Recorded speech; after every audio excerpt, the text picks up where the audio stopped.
I walk through the shadow of death left to fear. This is a journey through the halls of hell.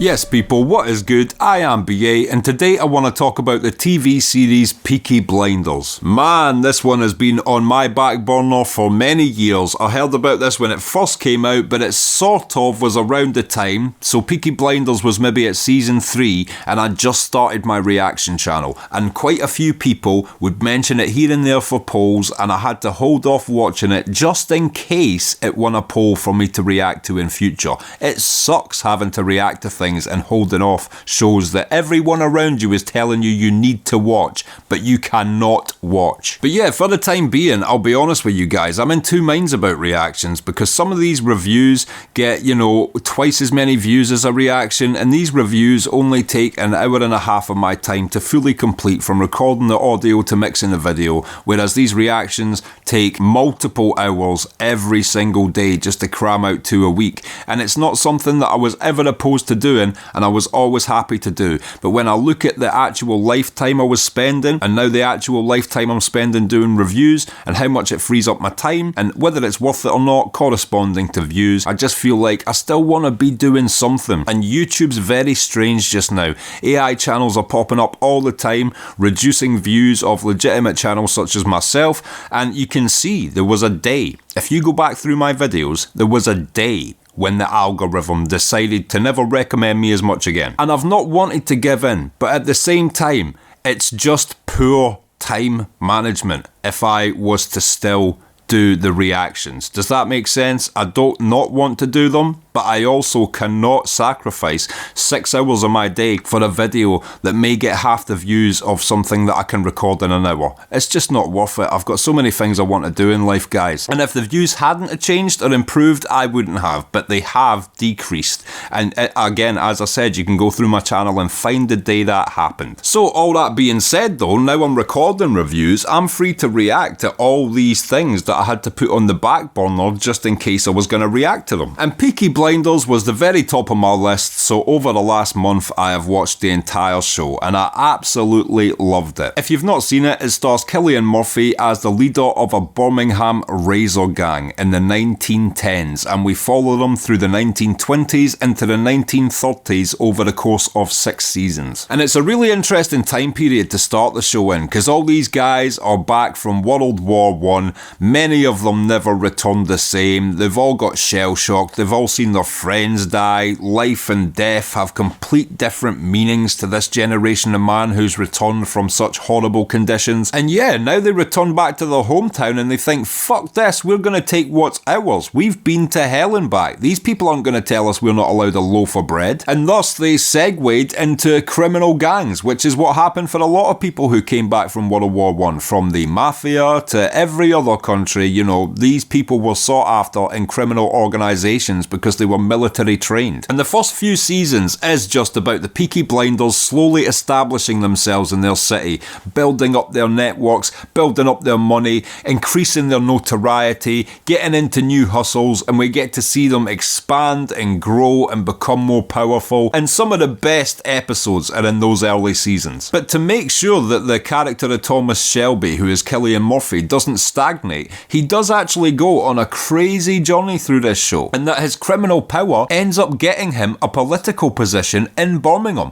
which in turn in later seasons ends up getting him a seat in the House of Parliament. So we see a guy go from a back alley razor gang all the way to the seats of Parliament throughout this show. This show also deals with a lot of real life historical figures. I'll tell you what, season 5 starts and there is an extremist Nazi group in the UK led by a person called Oswald Mosley, and I was like, this is getting a bit unrealistic now. This seems silly. Nazis in the UK. And then I googled it and this shit was real. Oswald Mosley was a real guy. Britain was a few % away from siding with the Nazis in World War II, and America at the time were probing Britain to see where they stood. Now, in layman's terms, that shows you how fucking fragile everything is historically, and basically means Britain and America could have been on the side of the Nazis in World War II. It's so funny they never talk taught me any of that shit in school, and just we were the heroes going over to thwart the evil Hitler, not that a large portion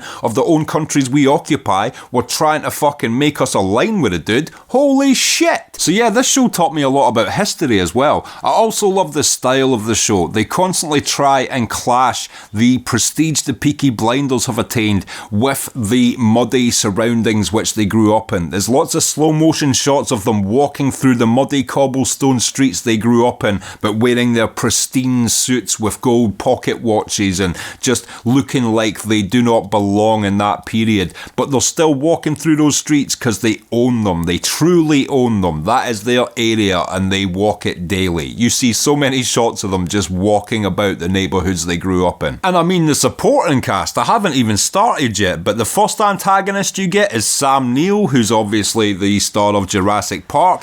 Adrian Brody shows up, Stephen Graham shows up in this show, Anya Taylor-Joy. There is so many cool little actors who pop up in roles, and of course I haven't even mentioned Tom Hardy has a very big role in this show famously as well, and his character is one of the most interesting. He plays the leader of the Jewish mafia in London, and I just love the cadences and the speech patterns he's chosen for his character. He makes a man with what on paper is quite basic dialogue instantly memorable, to the extent that Benicio del Toro did the character Fenster in The Usual Suspects. And it's got a very specific style and colour palette to it as well. You know, there's a lot of blacks and whites and golds in the Peaky Blinders attires, contrasted with browns and greys of mud and smoke from their surroundings, and then bursts of flame from the steelworks and all the people still doing manual labour around them. And you'll see a lot of that imagery in the show. You know, blacks with smoke and then bursts of fire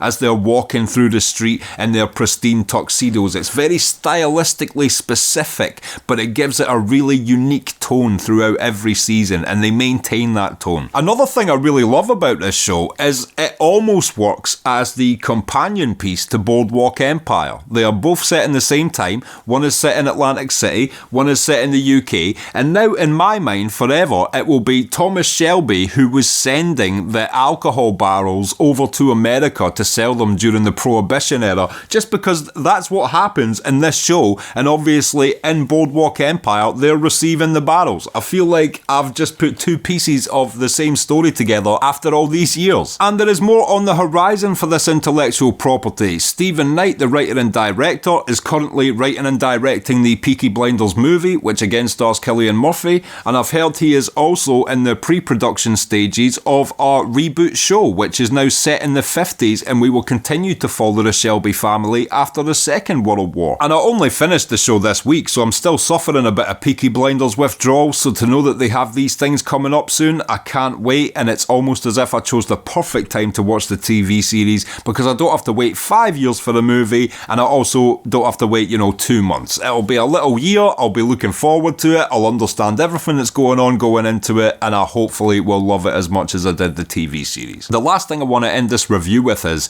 Stephen Knight impressed me so much with his writing and directing throughout this series. I am now going to check out his other shows, so I heard that he has two. He has one mini-series about boxing, or bare-knuckle boxing, set in the 1800s, 1880s maybe, and he's got another series called House of Guinness, which was quite famous when it came out last year. And he also has members of the Guinness family in Peaky Blinders, and he also has a bit of early, 1920s boxing. So they were almost foreshadowing the two things that he was interested in enough to create mini-series of after this, and I'll be looking forward to watching both of them as well, because I've got a lot of faith. He's thoroughly researched the time period, he uses historical characters here and there, and I'm sure he does a great job in both shows. And yeah, if you've never seen Peaky Blinders, do yourself a favour, because it's genuinely one of the best crime dramas I've ever seen, and certainly the best drama that BBC has ever produced. And until next time, if you've liked this video, click like, subscribe, comment down below, come over to the Patreon, sign up and help support me personally. I've been BA,